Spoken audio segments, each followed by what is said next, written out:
Negotiation on Monday. They said yes on Tuesday. We didn't sleep all day Wednesday. We recorded it on Thursday. We didn't sleep again on Friday, and you watched it on Saturday. So the Monday, we went, myself, Emily, Stuart McLean, who's now editor of Newsnight, who was deputy editor at the time. Yep. We all traipsed to Buckingham Palace. We knew that it was a possibility because at that second negotiation, Amanda had said they were going to do one interview. Mm-hmm. And once she said that, guys, I mean, like, I'm not actually naturally that competitive a person. But once she said that, I mean, I didn't sleep since. I mean, I was obsessed. You know, I knew what this was and I knew what we could bring to you as a program if we got that interview, if it was done right. So we turned up on that Monday and there was a surprise guest. So that was helpful. And she was? Princess Beatrice. Yeah. So in the room, there's you, Emily. Emily's Stuart. here. You're Prince Andrew. Sorry about that. Hi. We've got Beatrice here. Yep. We've got Amanda Thirsk here. And then up the end of the other table, it was quite a small room. I felt a bit sorry for Stuart. Stuart's kind of like here. Yeah. I'm not meeting his eye because I know I'm going to say things he doesn't approve of. Poor Emily at some stage probably wanted to elbow me because sometimes I take risks. But this was all or nothing. We knew that it was likely, as insane as it sounds. I remember ringing Stuart and saying, I think they're going to do something. And he's like, are you sure? I'm like, I know it's insane, but I think they are.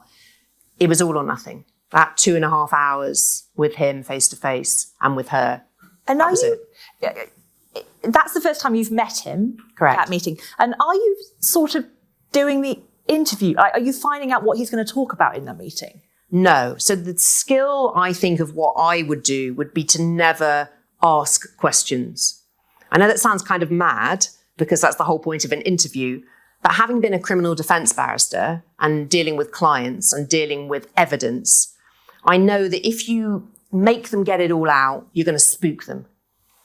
So the skill is having a conversation that you let them lead. And the skill is making sure that you don't basically kind of get everything out. Because if you do, as soon as the camera comes on, they're not going to say any of that again. Yeah. So you're trying to keep a fine line of kind of conversation without going, so did you do it? Yeah. You know, you have to keep a certain level because that's when the cameras come on, that's when that's going to happen. But you did find out about Pizza Express in Woking in that meeting. I did. Yeah. It's funny actually because basically I rewrote the book. So I've written the book and I hadn't put about the negotiation in. And how it works for those of you who are lawyers is as soon as it's in the public domain, it's safe to write about. And about 3 weeks before I had to send the book in, Emily did an interview and she mentioned the negotiation and it had not been in the public domain. So I went back and I was like, thanks, Em. I went back and wrote it.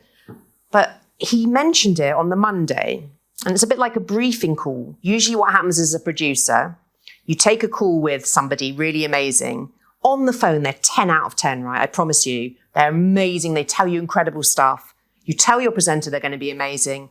They come on the set and they're one. And then everyone's like, were you tripping? This was the one time that didn't happen. Mm. On the Monday, to our faces, stony-faced, poker faces, he revealed all of what you saw on that interview on the Saturday and more that I can't tell you because otherwise I will be litigated against. But let me just say it was quite something. And in that meeting, all the things that he said that you would make sure he didn't say by the time Emily sat opposite him, he said them all. And that what was so astonishing about sitting 15 feet behind him, because I assumed between Tuesday and Thursday he'd be cleaned up, he'd be told to say, I'm sorry in 100,000 different ways, I regret this in 100,000 ways, and I feel terrible for the victims of this perpetrated crime, and this is appalling. He didn't manage to do any of that, but he did manage to say all the things that we assumed would be left in the negotiating room. Yeah. But he said them all. And at the very end of meeting number 3, that brilliant detail, tell everybody what he said he was going to do with Beatrice. He was going to go and have a chat with Mum. Pop upstairs, have a chat with Mum. I suppose you would, just to check it out. Well, I was like, what do you have to talk to your mum for? Your brain doesn't connect.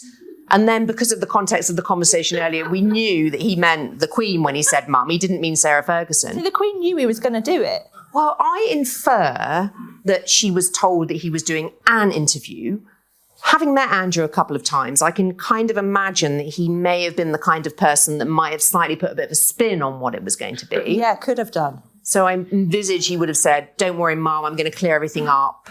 I've met Emily Maitlis, it's going to be fine. I'm going to do an amazing interview and all of this is going to go away, which clearly was his motivation. He thought he would explain himself and he would be able to get his private and his public life back. But yes, he said he was going upstairs to have a cup of tea with Mum and chat about it.